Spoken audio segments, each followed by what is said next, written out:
नमस्कार। आज हम ज्योतिष शास्त्र के अनुसार सूर्य के स्वरूप, किस प्रकार सृष्टि उत्पत्ति में सूर्य की भूमिका होती है, ऋतुओं के परिवर्तन में सूर्य किस प्रकार कारक होता है एवं आधुनिक दृष्टिकोण से सूर्य की क्या स्थिति है, इत्यादि विषयों पर आज हम चर्चा करेंगे। कहा जाता है सूर्यः आत्मा जगतस्तुतश्च। इस वाक्य से ही अपने आप भारतीय वाङ्मय में सूर्य की महत्ता सिद्ध हो जाती है। सूर्य ही इस जगत को अभिव्यक्त करने का कारक है। भारतीय साहित्य में सूर्य के पर्यायवाची शब्द दिनकर, दिवाकर, दिवानाथ, भानु, भास्कर, मित्र, अर्क, आदित्य, दिनेश, मार्तंड, पतंग, रवि, प्रभाकर, हेली, तपन इत्यादि हैं। सूर्य सिद्धांत के अनुसार सृष्टि प्रक्रिया में इस संसार की उत्पत्ति का कारक परब्रह्म के रूप में सूर्य ही हैं। वेद वाक्यों के अनुसार ब्रह्मा के नेत्र से उत्पन्न हुए हैं सूर्य। आकाश में स्थित ग्रह नक्षत्र आदि पिंडों का एवं जो सकल चराचर पिंड स्थित हैं उनकी उत्पत्ति के कारक भी सूर्य ही हैं। यथा ब्रह्म पुराण में कहा गया है कि चंद्र ऋक्षक ग्रहा सर्वे विज्ञेया सूर्य संभवा। आधुनिक वैज्ञानिक भी अपने विविध अनुसंधान पूर्वक तथ्यों से ये प्रमाणित करते हैं कि इस जगत के निर्माण की प्रक्रिया में सूर्य का महत्वपूर्ण स्थान है। सूर्य सुषुम्ना, हरिकेश, विश्वकर्मा, विश्वव्यचा, संयद्वसु, अर्वावसु, स्वराड इत्यादि सप्तवर्णात्मक सप्तरश्मियों के द्वारा पूरे संसार का परिपालन करता है। जैसे सुषुम्नो हरिकेशश्च विश्वकर्मा तथैव च विश्वव्यचा पुनश्चान्यः संयद्वसुरतः परः अर्वावसुरिति ख्यातः स्वराडन्यः प्रकीर्तितः सुषुम्नः सूर्यरश्मिस्तु पुष्णानि शिशिरद्युतिम्। इन 7 रश्मियों में से सुषुम्ना नामक जो रश्मि है वह चंद्रबिंब को परिपोषित करती है एवं प्रकाशित करती है। एवं इन्हीं 7 रश्मियों के अनेक उपभेद भी होते हैं, जिस कारण सूर्य को सहस्त्र रश्मिवान भी कहा गया है। वेदों में भी इनकी यह जो 7 रश्मियां हैं वो 7 अश्व के रूप में वर्णित है। भारतीय ज्योतिष शास्त्र में की परंपरा में आकाशस्थ जितने भी ग्रह नक्षत्र आदि पिंड हैं उसमें केवल सूर्य ही प्रकाशमान ग्रह है। अन्य सभी ग्रह नक्षत्र आदि पिंड सूर्य के रश्मियों के प्रभाव से ही प्रकाशित होते हैं। अन्य सभी पिंडों में सूर्य के प्रकाश के कारण ही प्रकाश रहता है।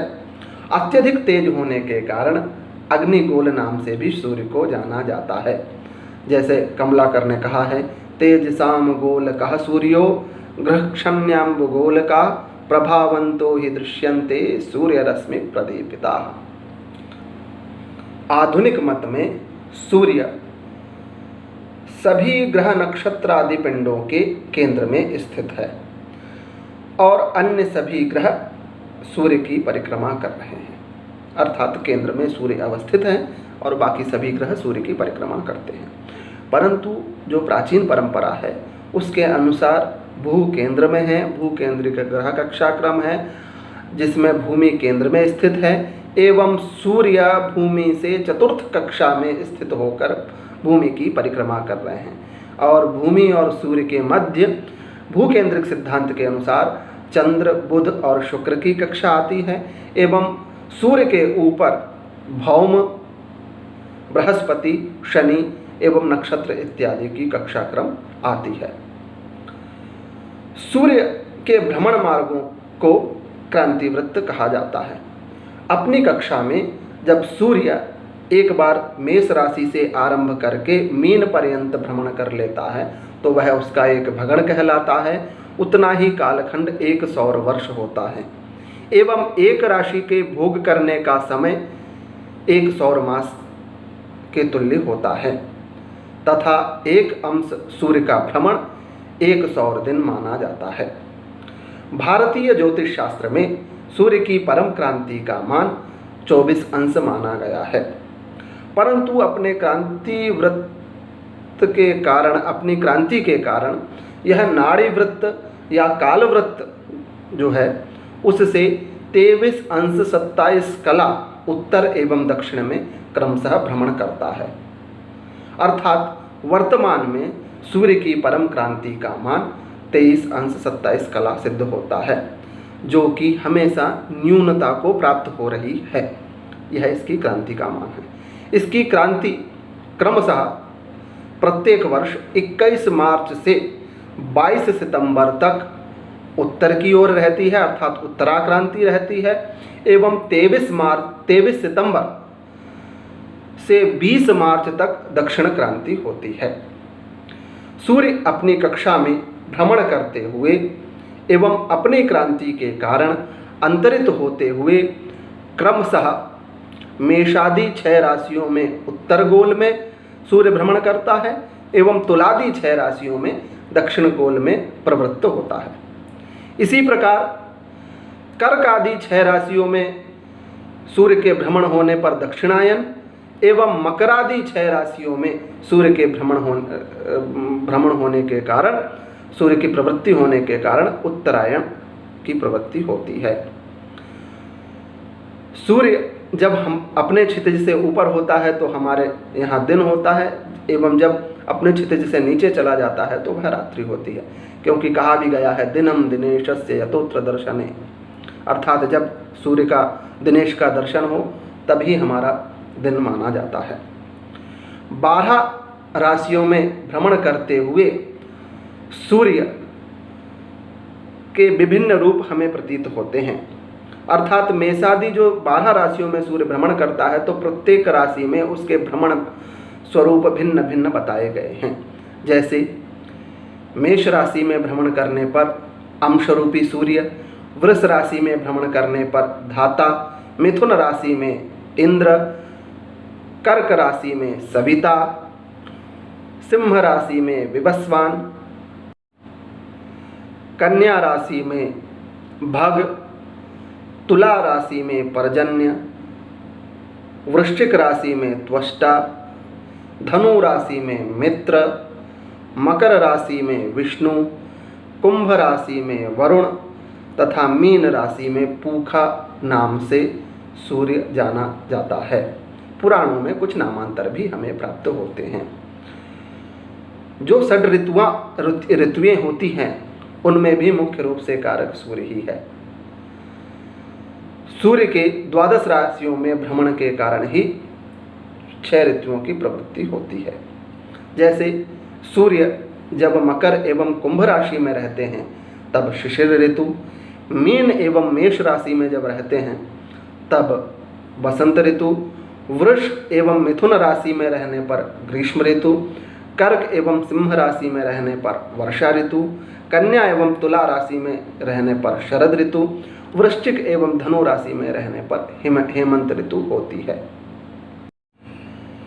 क्रांति मंडल एवं चंद्र विमंडल के संपात स्थान के पास अर्थात पात स्थान के पास यदि अमावस्या होती है तो उस समय चंद्रपिंड के अवरोध के कारण सूर्य ग्रहण होता है, और यही सूर्य ग्रहण चंद्रपिंड वासियों के लिए, चंद्रबिंब पर रहने वालों के लिए भूमि का ग्रहण भी बताया गया है कमलाकर जी ने।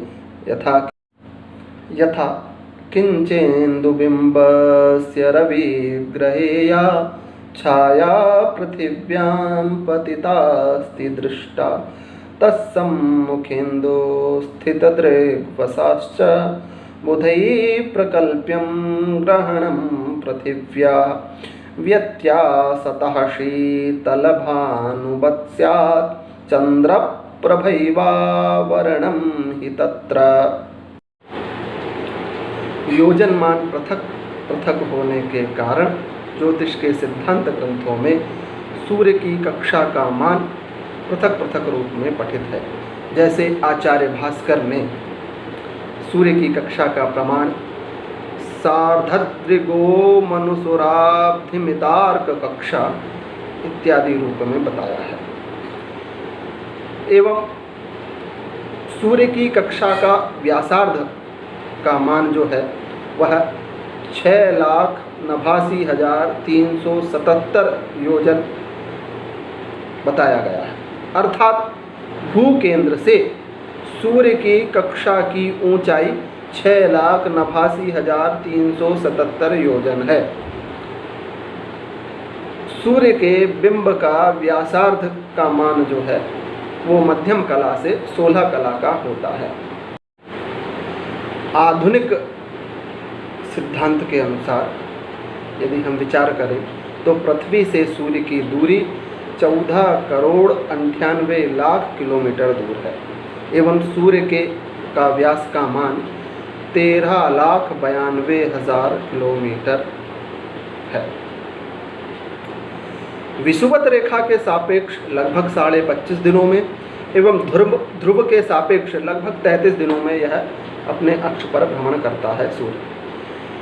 रासायनिक संगठन की दृष्टि में यदि सूर्य के पिंड के बारे में विचार करें तो यह लगभग 61 पदार्थों का इसमें समावेश है, जिसमें 71% हाइड्रोजन, 26.5% हीलियम एवं 2.5% अन्य पदार्थ हैं।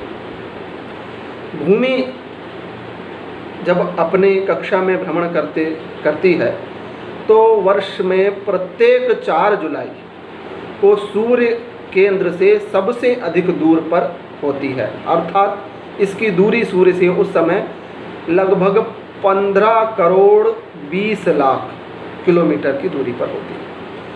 इसी प्रकार इसे ही हम सूर्य का उच्च कहते हैं या सूर्य से दूरी उच्च होती है, या इसका अंग्रेजी में नाम एफिलियन माना जाता है।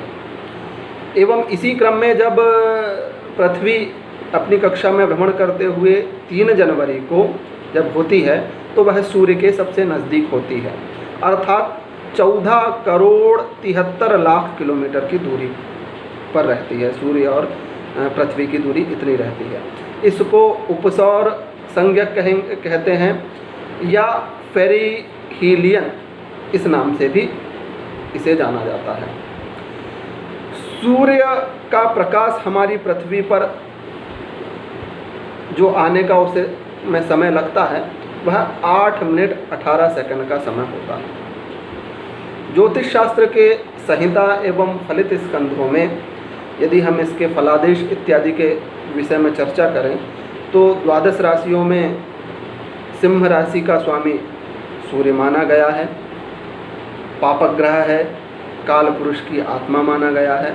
और विशद रूप से यदि हम चर्चा करें तो यह आपके समक्ष एक सारणी प्रदत्त है जिसमें हम सूर्य के संक्षेप में जान सकते हैं, जैसे कि इसकी ग्रह राशि सिंह है, उच्च राशि मेष है, नीच राशि तुला है, मूल त्रिकोण राशि सिंह है। इसके जो मित्र ग्रह हैं वो चंद्र, भौम और गुरु हैं। सम ग्रह हैं वो बुध हैं और जो शत्रु ग्रह हैं इसके वो शनि और शुक्र हैं। उपग्रह जो सूर्य का है वह काल है, इसकी अवस्था 50 वर्ष की है। वर्ण जो है वो रक्त मिश्रित श्याम है। उदय का प्रकार पृष्ठोदय है। आकृति विशेष यदि देखेंगे तो विहग के रूप में है। अंग पर हम यदि विचार करें तो सिर और मुख माना जाता है। जाति इसकी क्षत्रिय है। लिंग यह पुल्लिंग है। वास स्थान इसका देवालय। मूलादि संज्ञा धातु। रत्न इसका माणिक्य है।